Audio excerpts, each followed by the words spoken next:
15, 16, 17 যারা যারা টিকিট নেওয়ার জন্য দাঁড়িয়ে আছেন লাইনে অনেক সকাল থেকে, এগুলোর টিকিট আমাদের কাছে নেই।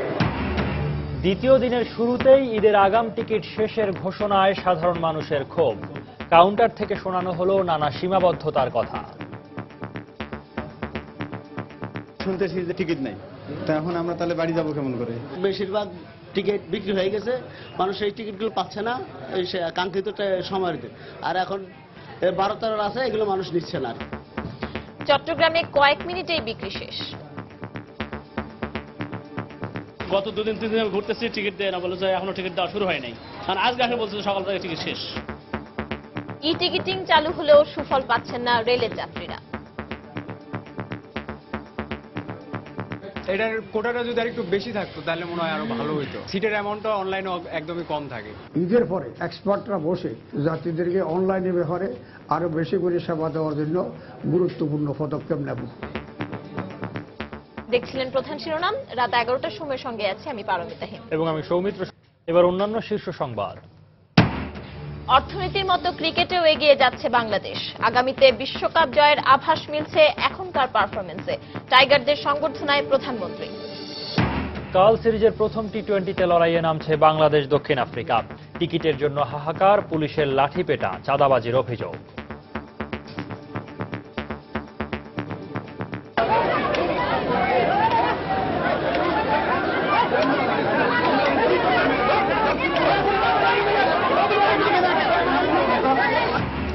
দেশে গণতন্ত্র না থাকলে আইনের শাসনও থাকে না, মন্তব্য বেগম জিয়ার। অবিলম্বে গ্রহণযোগ্য নির্বাচন দেওয়ার দাবি। দায়িত্ব জ্ঞানহীন সমালোচনার কারণেই ক্ষতিগ্রস্ত হয় বিচার ব্যবস্থা, বললেন প্রধান বিচারপতি। সাধারণ মানুষের আস্থা বাড়াতে সংস্কারের তাগিদ অর্থমন্ত্রীর। এবং রাজধানীর বনশ্রীতে হাসপাতালে ভুল চিকিৎসায় আইডিয়াল কলেজের শিক্ষকের মৃত্যুর অভিযোগ, বিক্ষুব্ধ ছাত্রদের ভাঙচুর।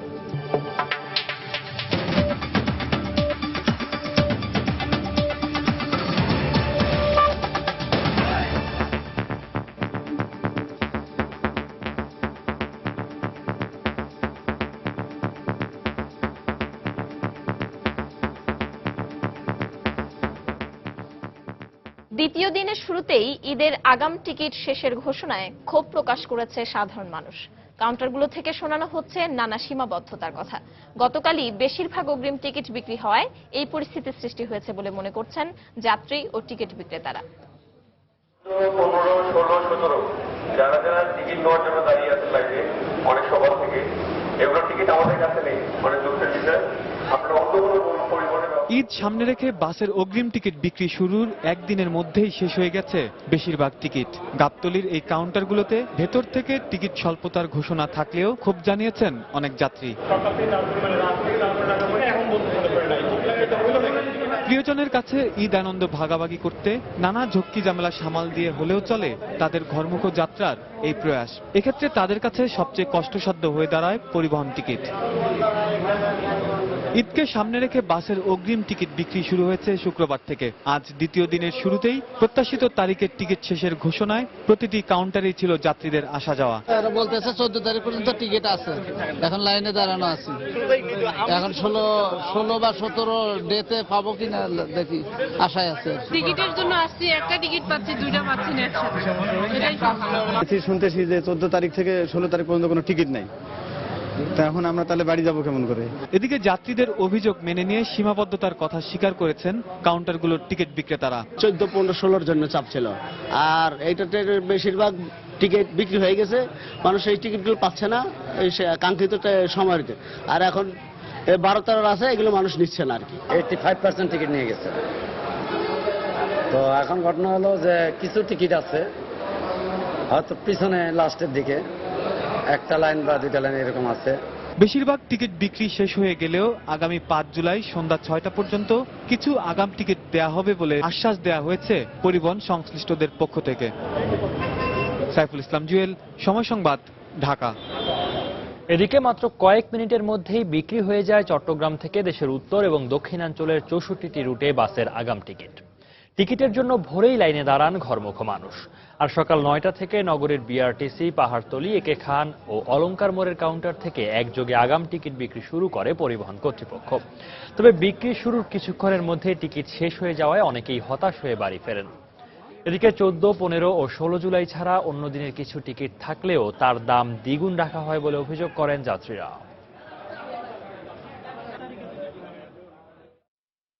আজকে আমি ফার্স্ট সিরিয়ালে দাঁড়িয়েছি, আসার পরে কয়েকটা টিকিট বিক্রি হতে বলতেছে 15-16 তারিখের টিকিট নাই। গত 2-3 দিন আমি ঘুরতেছি, টিকিট দেয় না বলেছে, এখনো টিকিট দেওয়া শুরু হয় নাই। কারণ আজকে আসে বলছে সকাল থেকে টিকিট শেষ।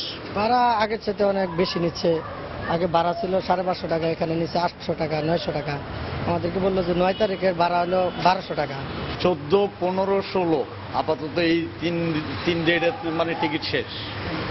আর 12, 13, 17 এ পর্যন্ত আছে, এগুলিতে আছে, কিছু কিছু আছে। ঈদ মৌসুমে সোনার হরিণ একটি টিকিটের জন্য রেল স্টেশন আর বাস কাউন্টারে দীর্ঘ সময় অপেক্ষার পরেও সবার ভাগ্যে জোটে না কাঙ্ক্ষিত টিকিট। তবে যাত্রী দুর্ভোগ কমাতে 3 বছর আগে বাংলাদেশ রেলওয়ে ই টিকিটিং ব্যবস্থা চালু করলেও এর সুফল পাচ্ছেন না যাত্রীরা। অন্যদিকে সড়ক পরিবহনের ক্ষেত্রে এখনো ই টিকিটিং চালু হয়নি। অবশ্য বেসরকারি কয়েকটি প্রতিষ্ঠান অনলাইনে বাসের টিকিট বিক্রি করায় কিছুটা হলেও স্বস্তি মিলেছে যাত্রীদের। তানিন মেহেদি রিপোর্ট। ঈদে ঘরমুখ মানুষের কাছে বাস ট্রেনের টিকিট প্রতি বছরই হয়ে ওঠে সোনার হরিণ। কমলাপুর রেল স্টেশনে টিকিটের জন্য রাত জেগে অপেক্ষা করার এই চিত্র কারো কাছেই অপরিচিত নয়। টিকিট প্রত্যাশীদের দুর্ভোগ কমাতে 2012 সালে কর্তৃপক্ষ ই টিকিটিং ব্যবস্থা চালু করলেও তাতে সন্তুষ্ট নন যাত্রীরা। ই টিকিটিং ব্যবস্থা আরো সহজ করার দাবি তাদের। অনলাইনে ঈদের টিকিট সম্পর্কে আমি যেটুকু দেখছি যে আপনি যদি প্রিভিয়াসলি কাটার চেষ্টা করেন আসলে এইভাবে অ্যাভেলেবেল থাকে না। তো আমি অনলাইনে টিকিট কাটবো, আমার অতিরিক্ত 80 থেকে 100 টাকা আমার অনলাইনে ভ্যাট দিতে হবে কেন? Isn't it? সো এখানে এই জিনিসটা আমাদেরকে টেক কেয়ার করা উচিত। এটার কোটাটা যদি আর একটু বেশি থাকতো তাহলে মনে হয় আরো ভালো হইতো। সিটের অ্যামাউন্টটা অনলাইনে একদমই কম থাকে। অনলাইনের এই সুবিধাটা হলে বেসিক্যালি আমাদের লাইনে দাঁড়িয়ে যে কষ্টটা করতে হয় ওটা থেকে অনেকটা মুক্তি পেতে পারতাম। রেলমন্ত্রী জানালেন, যাত্রীদের সুবিধার কথা মাথায় রেখে আগামীতে ই টিকিটিং ব্যবস্থা আরো সহজ করা হবে, আর এতে করে কমে আসবে কালোবাজারের সংখ্যাও। আরো বেশি করে যাত্রীদেরকে সেবা দেওয়ার জন্য অনলাইনে আরো টিকিট বেশি করা, সহজ পদ্ধতি করা, এটা আমাদের বিবেচনা আছে। ঈদের পরে এক্সপার্টরা বসে এই ব্যাপারে আমরা সিদ্ধান্ত নিয়ে যাত্রীদেরকে অনলাইনের ব্যাপারে আরো বেশি করে সেবা দেওয়ার জন্য গুরুত্বপূর্ণ পদক্ষেপ নেব। রেলের পাশাপাশি রাজধানীর বাস কাউন্টারগুলোতেও টিকিট পেতে দুর্ভোগ পোহাতে হয় যাত্রীদের। সম্প্রতি বেশ কয়েকটি বেসরকারি প্রতিষ্ঠান অনলাইন আর মুঠোফোনের মাধ্যমে দেশের বিভিন্ন রুটের বাস টিকিট বিক্রি করছে। অনলাইনের ক্ষেত্রে এখনো মানুষের একটু দ্বিধা আছে। এখানে ভরসা 100% করতে পারবে, বিকজ প্রত্যেকটা অপারেটরদের সাথে যাদের টিকিট আমরা বিক্রি করছি ওদের সাথে আমাদের পুরো লিগ্যাল এগ্রিমেন্ট আছে। তো টিকিটটা যে অনার হবে না এরকম ইনসিডেন্স কোনোদিন হয়নি আমাদের। 1 বছরে হয়নি, আর এখনো হবে না, বিকজ এদের সাথে আমরা কাজ করে আসছি অতদিন ধরে।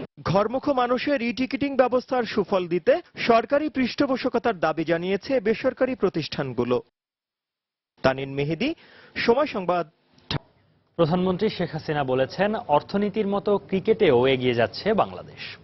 বাংলাদেশ একদিন বিশ্বকাপ জয় করবে, তারই আভাস মিলছে ক্রিকেটারদের পারফরমেন্সে। গণভবনে জাতীয় ক্রিকেট দলকে দেয়া সংবর্ধনা অনুষ্ঠানে তিনি কথা বলেন। তিনি আরো বলেন, বাংলাদেশ দলকে এখন থেকে সমীহ করতে হবে ক্রিকেট বিশ্বের সব দলকে।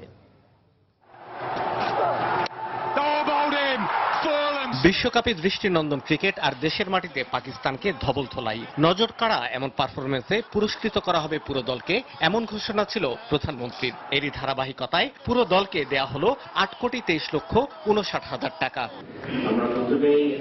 প্রধানমন্ত্রী শেখ হাসিনার হাত থেকে পুরস্কার পেয়ে উচ্ছ্বসিত পুরো দল। আমাদের জন্য সবাই দোয়া করবেন।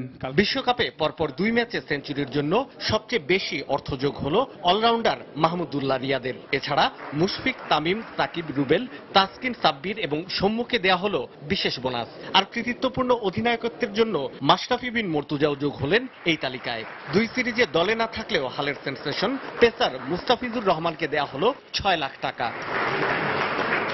পুরস্কারের অর্থ তুলে দিয়ে প্রধানমন্ত্রী বললেন, আর্থসামাজিকভাবে বাংলাদেশ যেভাবে এগিয়ে যাচ্ছে একই গতিতে উঠে এসেছে বাংলাদেশের ক্রিকেট। একদিন বাংলাদেশ ওয়ার্ল্ড কাপ জিতবে এবং আমরা যে ভবিষ্যতে পারবো তার কিছু নমুনা ইতিমধ্যে আমরা পেলাম।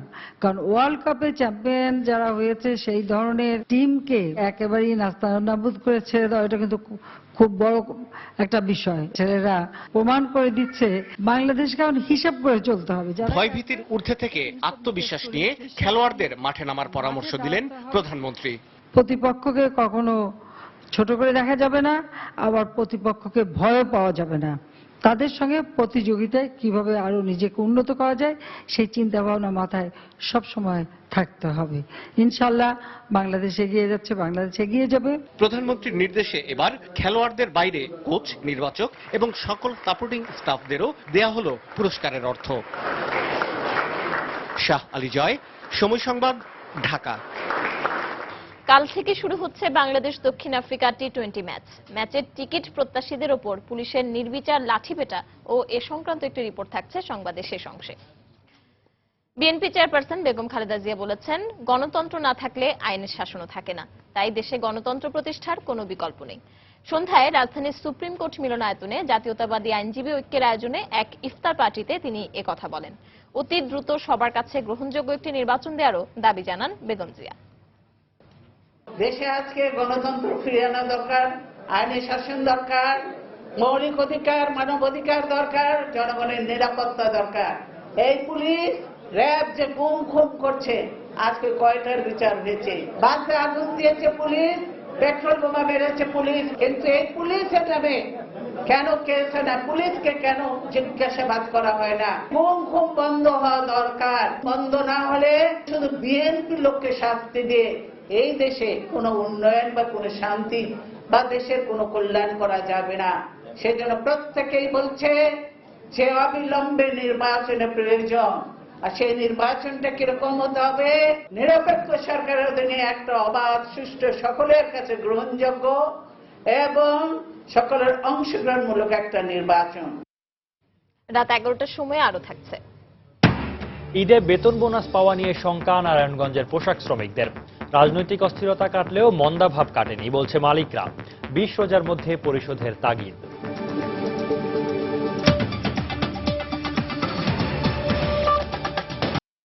রাজধানীর রামপুরার বনশ্রীতে ভুল চিকিৎসায় কলেজ শিক্ষকের মৃত্যুর অভিযোগে একটি বেসরকারি হাসপাতাল ভাঙচুর করেছে বিক্ষুব্ধ ছাত্ররা। গত 28 জুন শরীরে জ্বর নিয়ে স্থানীয় ফরাজি হাসপাতালে ভর্তি হন আইডিয়াল স্কুল অ্যান্ড কলেজের বনশ্রী শাখার বাংলা শিক্ষক আতাউর রহমান। নিহতের পরিবারের দাবি, ভুল চিকিৎসার ফলে ধীরে ধীরে তার শারীরিক অবস্থার অবনতি হতে থাকে। পরে ঢাকা মেডিকেল কলেজ হাসপাতালে নিয়ে গেলে আজ সকালে তিনি মারা যান। এদিকে শিক্ষকের মৃত্যুর খবর ছড়িয়ে পড়ায় ক্ষুব্ধ ছাত্ররা হাসপাতাল ভাঙচুর করে। পরে পুলিশ পরিস্থিতি নিয়ন্ত্রণে আনে।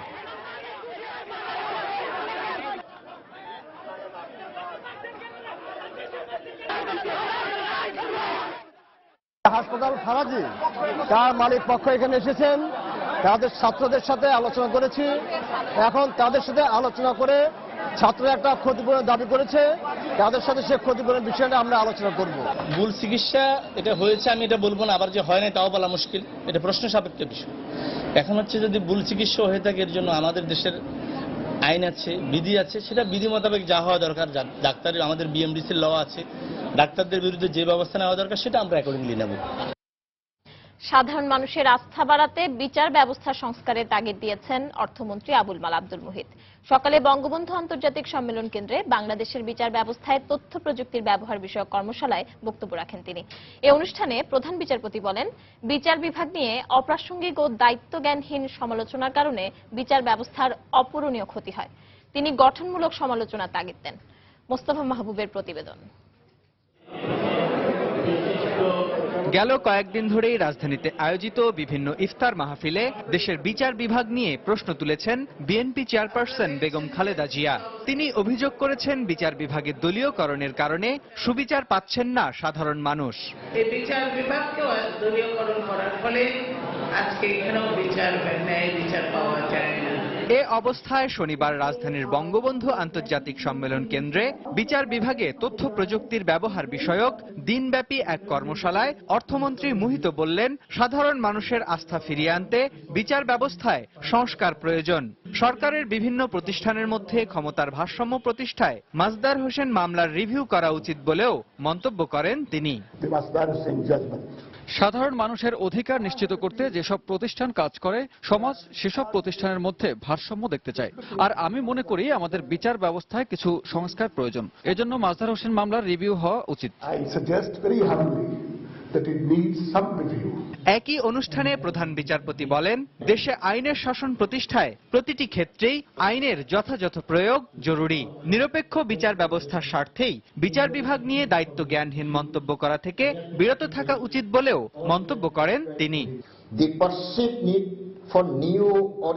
একটি দেশে আইনের শাসন প্রতিষ্ঠার জন্য প্রতিটি ক্ষেত্রেই আইনের যথাযথ প্রয়োগ জরুরি। অন্যান্য প্রতিষ্ঠানের মতো বিচার বিভাগেরও নিরপেক্ষ সমালোচনা প্রয়োজন রয়েছে, কিন্তু অপ্রাসঙ্গিক ও দায়িত্বজ্ঞানহীন সমালোচনার কারণে বিচার ব্যবস্থায় অপূরণীয় ক্ষতি হয়। তাই এ ব্যাপারে সবার সচেতন থাকা জরুরি।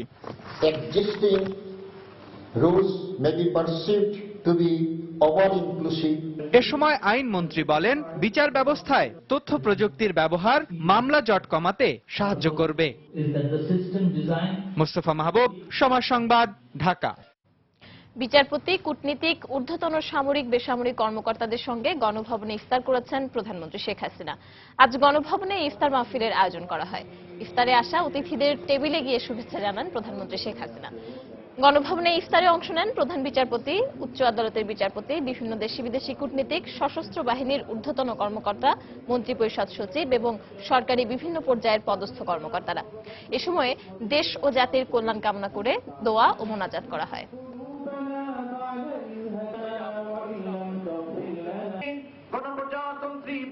দেশের রাজনৈতিক অস্থিরতা কেটে গেলেও দুর্দিন পার করতে পারেনি নারায়ণগঞ্জের পোশাক শিল্প। এই অবস্থায় মালিকদের দাবি, অর্ডার কমে যাওয়ায় অনেক কারখানার গোডাউনে স্তূপ হয়ে পড়ে আছে উৎপাদিত পণ্য। অব্যাহত লোকসানের পর আসন্ন ঈদে শ্রমিকদের বেতন বোনাস পরিশোধ নিয়ে চিন্তিত তারা। তবে ঈদের আগে মালিকদের কোনো অজুহাত মানতে নারাজ শ্রমিকরা। অবশ্য 20 রোজার মধ্যে শ্রমিকদের পাওনা পরিশোধের কথা জানিয়েছে বিকেএমইএ। শরীফুদ্দিন সবুজের পাঠানো তথ্য ও রবিউল ইসলামের তোলা ছবি নিয়ে ডেস্ক রিপোর্ট। চলতি বছরের শুরু থেকে রাজনৈতিক অস্থিরতার মুখে পড়ে দেশের পোশাক শিল্প খাত। বছরের শুরুতেই টানা 93 দিনের হরতাল অবরোধে পোশাক কারখানাগুলোর অর্ডার কমে আসে আশঙ্কাজনক হারে।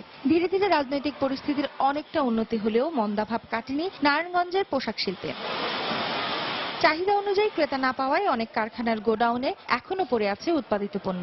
এছাড়া অব্যাহত লোকসানের মুখে ছোট ও মাঝারি কারখানার উৎপাদন একেবারেই কমে গেছে। এই অবস্থায় আসন্ন ঈদে শ্রমিক কর্মচারীদের বেতন ভাতা ও বোনাস পরিশোধ নিয়ে চিন্তিত গার্মেন্টস মালিকরা। ঈদের বোনাসটা দিতে গেলে, ঈদের বেতনটা দিতে গেলে তাদের 2-3 মাসের একটা খরচের মতো 1 মাসেই পড়ে যায়। সেই জন্য হয়তো কিছুটা মালিকরা চিন্তিত। প্রতি বছরই ঈদের আগে মানে কাজের খুব চাপ থাকে বা একটা কাজের ফ্লো থাকে। এবছর রাজনৈতিক অস্থিতিশীলতার কারণে আমরা ওরকম ভাবে কাজ পাইনি। তবে ঈদের আগে মালিকদের কোনো অজুহাত মানতে নারাজ শ্রমিক নেতারা। আর আগে ভাগেই বেতন বোনাস পরিশোধের দাবি শ্রমিকদের। আমরা বাপ মার সাথে ঈদ যে সুন্দরভাবে ঈদ কেনাকাটা করতে পারি। গাড়ি মালিক যদি দেরি করে দেয়, রাস্তায় যদি আমরা জাম থাকে, আমরা ঈদ করতে পারি না। আমরা যাতে কিছু খাবার কিনে খেতে পারি, ভালো একটা ড্রেস কিনে পড়তে পারি, যাতে সবার সাথে আনন্দ করতে পারি। 20 রমজানের মধ্যে তাকে বোনাসটা দিয়ে দিল, অন্তপক্ষে শ্রমিক তার সামান্য কেনাকাটা তার পূর্ব করে সেরে ফেলতে পারে। বোনাসের নামে 50 টাকা, 500 টাকা, 100 টাকা যাতে না হয়, আইন অনুযায়ী পাওনাটি বোনাস হয়, সেটিই যেন শ্রমিকরা পায়। অবশ্য 20 রোজার আগেই শ্রমিকদের প্রাপ্য বেতন ভাতা ও বোনাস পরিশোধ করা হবে বলে আশ্বাস দিলেন নিট গার্মেন্টস মালিকদের সংগঠক বিকেএমই এর সভাপতি। আমাদের কাছে এই ধরনের কোনো সংবাদ আসে নাই যে আমাদের কোনো সদস্য তার বেতন দিতে পারবে না। বেতন বাধ্যতামূলক, যেটা আমরা অ্যাসোসিয়েশন থেকে বলে দিচ্ছে, যে কোনো উপায়ে বেতন দিতে হবে, ব্যবসা হোক আর না হোক। জেলায় ছোট বড় মিলিয়ে 800 গার্মেন্টসে প্রায় 10 লাখ শ্রমিক কাজ করছেন। এর মধ্যে শুধুমাত্র বিসিক শিল্পনগরীর 400 নিট গার্মেন্টস বছরে আয় করছে প্রায় 2,500 কোটি টাকা। সময় সংবাদ, নারায়ণগঞ্জ। পুরান ঢাকার আগাসাদেক রোড ও কেরানীগঞ্জ থেকে 7 অপহরণকারীকে আটক ও অপহৃত স্কুল ছাত্র ইমরানকে উদ্ধার করেছে র্যাব। দুপুরে সংবাদ সম্মেলনে র্যাব জানায়, গত 2রা জুলাই পুরান ঢাকার বেচারাম দেউরি থেকে তাকে অপহরণ করা হয়। র্যাব জানায়, ঘটনার দিন ফুল গাছের চারা লাগানোর জন্য মাটি দেওয়ার কথা বলে কিশোর ইমরানকে আগাসাদেক রোডের নির্মাণাধীন একটি ভবনে নিয়ে যায় অপহরণকারীরা। পরে সেই ভবনের 8 তলার লিফট রুমের মেশিন ঘরে তাকে আটকে রাখে। পরে ইমরানের বাবার কাছে দাবি করে 3 কোটি টাকা মুক্তিপণ। ইমরানের বাবা ঘটনাটি র্যাবকে জানালে তৎপর হয় তারা। অভিযানের এক পর্যায়ে কেরানীগঞ্জ থেকে একজন এবং পরে পুরান ঢাকা থেকে অন্য অপহরণকারীদের আটক ও অপহৃত ইমরানকে উদ্ধার করা হয়। কমপক্ষে 1 কোটি টাকার আলটিমেটাম দেয় না, 1 কোটি টাকা না দিলে ভিকটিমকে মেরে ফেলা হবে। অভিযানের অংশ হিসাবে টাকা দেওয়ার কথা বলে তাকে জিঞ্জিরা ঘাট এলাকা থেকে অন্যতম পরিকল্পনাকারী রনিকে আমরা আটক করতে সক্ষম হই। তাদের দেওয়া তথ্য অনুযায়ী আমরা আগাছা থেকে রোডের ওই বাড়ি থেকে 3জন গ্রেপ্তার করি এবং ভিকটিম রনিকে উদ্ধার করতে সক্ষম হই। টর্চ দিয়ে আমার মুখে মেরে ছবিটা তুলছে, বলছে যে আমরা তো জেলে যাবই, জেল থেকে আমরা বের হব, তারপরে আমরা আবার তোমাকে শুট করার চেষ্টা করব, তোমরা যদি আবার গাড়ি থেকে যাও তাহলে আমরা রাস্তায় আবার তোমাকে শুট করব। পারিবারিক কলহের জের ধরে ময়মনসিংহে বাবা ও 3 ছেলে হত্যার ঘটনায় এখনো কেউ গ্রেপ্তার হয়নি। তবে এই হত্যাকাণ্ডের সন্দেহভাজন লাল মিয়া ও তার 2 ছেলে ভাড়াটে খুনি দিয়ে তাদের হত্যা করিয়েছে বলে ধারণা করছে পুলিশ। এদিকে সন্দেহভাজন হত্যাকারীদের একজনের লাশ উদ্ধার করেছে পুলিশ। গতকাল রাতে বিল্লাল ও তার 3 ছেলের লাশ উদ্ধার করার পর যখন নানা ঘটনায় জট পাকাচ্ছিল হত্যাকাণ্ডের রহস্য, তখন সকালেই নিজ বাড়ির পুকুর থেকে উদ্ধার করা হয় হত্যার সাথে জড়িত সন্দেহভাজন জামালের লাশ। পুলিশ ও স্থানীয়দের ধারণা, ভাড়াটে খুনিদের হাতেই সন্দেহভাজন হত্যাকারী জামালও খুন হয়েছে। এদিকে এখনো কোনো আসামি গ্রেপ্তার না হওয়ায় ক্ষোভ প্রকাশ করেছেন এলাকাবাসী। যদিও হত্যাকারীদের শনাক্ত করা হয়েছে এবং দ্রুতই তাদেরকে গ্রেপ্তার করা হবে বলে জানিয়েছে পুলিশ। গতকাল রাতে পারিবারিক কলহের জের ধরে ছোট ভাই বিল্লাল ও তার 3 ছেলেকে কুপিয়ে হত্যা করেছে বড় ভাই লাল মিয়া এবং তার 2 ছেলে। আশঙ্কাজনক অবস্থায় নিহত বিল্লালের স্ত্রী বানেসা খাতুন ময়মনসিংহ মেডিকেল কলেজ হাসপাতালে ভর্তি রয়েছেন। আমি কাটে নিচে থাকছিলাম, যে বেলা গেছে গা এবেলা আমি বাইরে জন্য ছুটে গেছি, গিয়ে দিয়ে আমার ভাইয়া প্রশাসন কালকে রাত্রে যেটুকু চেষ্টা করেছে, এরপরে কালকে রাত্রের পরে থেকে এই পর্যন্ত তাদের আর কোনো তৎপরতা আমি দেখি নাই আসামি ধরার ব্যাপারে। কালকে রাত্রে যথেষ্ট চেষ্টা করছে। আসলে যদি আসামি না ধরা পড়ে তাহলে এলাকার মানুষের মনে তো কোনো স্বস্তি আসবে না। জামাল হত্যাকারীদের মূল হোতা ছিল সে 4টা হত্যাকাণ্ডে সে সরাসরি অংশগ্রহণ করে এবং পরবর্তীতে পালিয়ে যাওয়ার সময় বা অন্য কোনো প্রতিরোধের সম্মুখীন হয় বা কিভাবে সে নিহত হয়েছে সে বিষয়টা এখনো আমাদের কাছে পরিষ্কার না। বিষয়টা তদন্ত চলছে। আসামি ধরার ব্যাপারে আমাদের অনেকগুলো টিম কাজ করতেছে। আমরা আশা করি খুব অচিরেই এটার একটা সাফল্য আমরা পাবো। কুমিল্লার 14 গ্রামে সড়ক দুর্ঘটনায় 4 জন নিহত হয়েছেন, আহত হয়েছেন কমপক্ষে 10 জন। সন্ধ্যা 7:30টার দিকে ঢাকা চট্টগ্রাম মহাসড়কে দুর্ঘটনা ঘটে। পুলিশ ও প্রত্যক্ষদর্শীরা জানান, চট্টগ্রাম থেকে পিরোজপুর গ্রামে একটি যাত্রীবাহী বাস মহাসড়কের নোয়াবাজার এলাকায় পৌঁছলে দাঁড়িয়ে থাকা একটি ট্রাককে ধাক্কা দেয়। এতে বাসের 14 যাত্রী আহত হন। তাদের উদ্ধার করে 14 গ্রাম উপজেলা স্বাস্থ্য কমপ্লেক্সে ভর্তি করা হয়। সেখানে 2 জনের মৃত্যু হয়। পরে গুরুতর আহত 6 জনকে কুমিল্লা মেডিকেল কলেজ হাসপাতালে স্থানান্তর করা হয়। সেখানে মারা যান আরও 2 জন।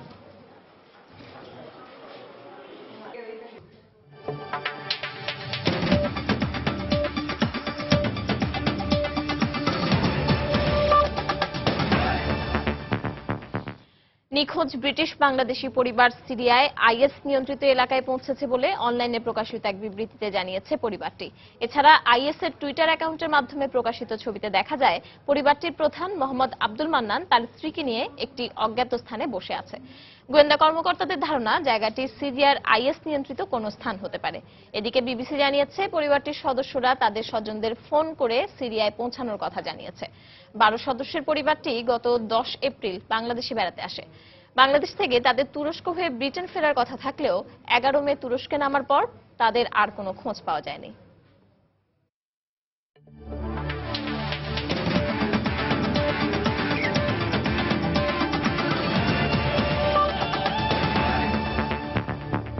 বাংলাদেশ দক্ষিণ আফ্রিকা টি-20 সিরিজ প্রসঙ্গ। বাংলাদেশ ও দক্ষিণ আফ্রিকার মধ্যকার প্রথম টি-20 ম্যাচের টিকিট বিক্রিতে নানা অনিয়ম, বিশৃঙ্খলা ও কালোবাজারির অভিযোগ পাওয়া গেছে। টিকিট প্রত্যাশীরা বলছেন, পুলিশের সহায়তায় বেশিরভাগ টিকিটই চলে যায় কালোবাজারিদের হাতে। এদিকে পরবর্তী ম্যাচের টিকিট বিক্রির সময় ব্যাংকের মাধ্যমে বেড়া দিয়ে লাইনের ব্যবস্থা না করলে নিরাপত্তা দিতে অপারগতা প্রকাশ করেছে আইনশৃঙ্খলা রক্ষাকারী বাহিনী। বাংলাদেশ ও দক্ষিণ আফ্রিকার মধ্যকার প্রথম টি-20 ম্যাচের টিকিট বিক্রির দৃশ্য এটি। টিকিট কিনতে আসা বিশৃঙ্খল দর্শকদের সরাতেই পুলিশের প্রচেষ্টা। ম্যাচের সরাসরি টিকিট পাওয়ার একমাত্র মাধ্যম মিরপুরের ইউসিবি ব্যাংকে এদিনের চিত্র ছিল এমনই।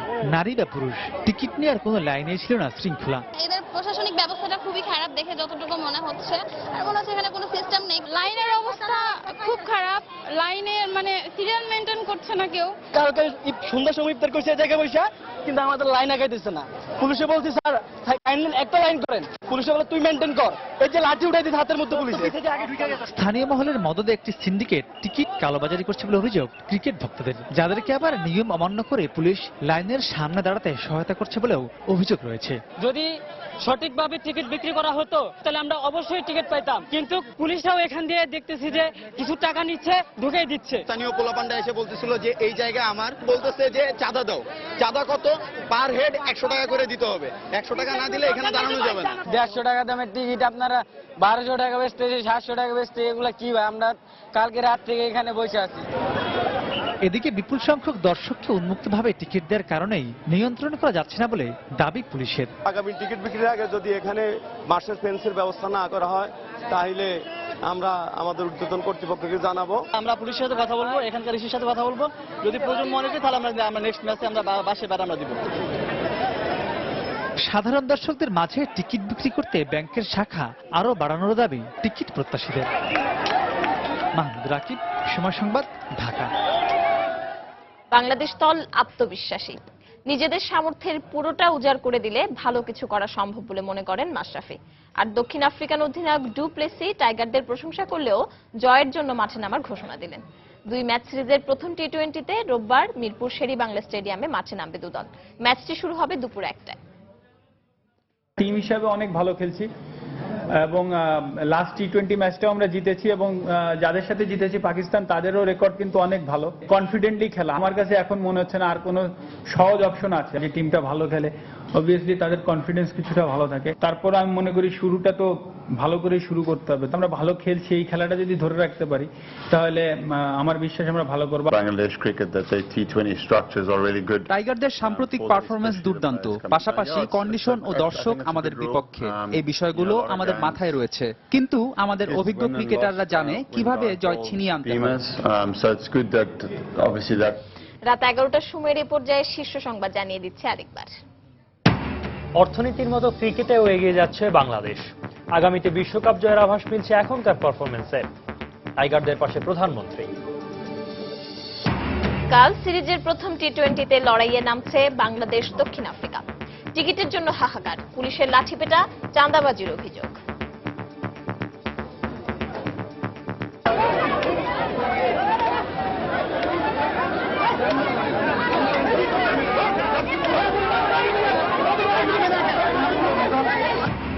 দেশে গণতন্ত্র না থাকলে আইনের শাসনও থাকে না, মন্তব্য বেগম জিয়ার। অবিলম্বে গ্রহণযোগ্য নির্বাচন দেওয়ার দাবি। দায়িত্বজ্ঞানহীন সমালোচনার কারণে ক্ষতিগ্রস্ত হয় বিচার ব্যবস্থা, বললেন প্রধান বিচারপতি। সাধারণ মানুষের আস্থা বাড়াতে সংস্কারের তাগিদ অর্থমন্ত্রীর। এবং দ্বিতীয় দিনের শুরুতেই ঈদের আগাম টিকিট শেষের ঘোষণায় সাধারণ মানুষের ক্ষোভ।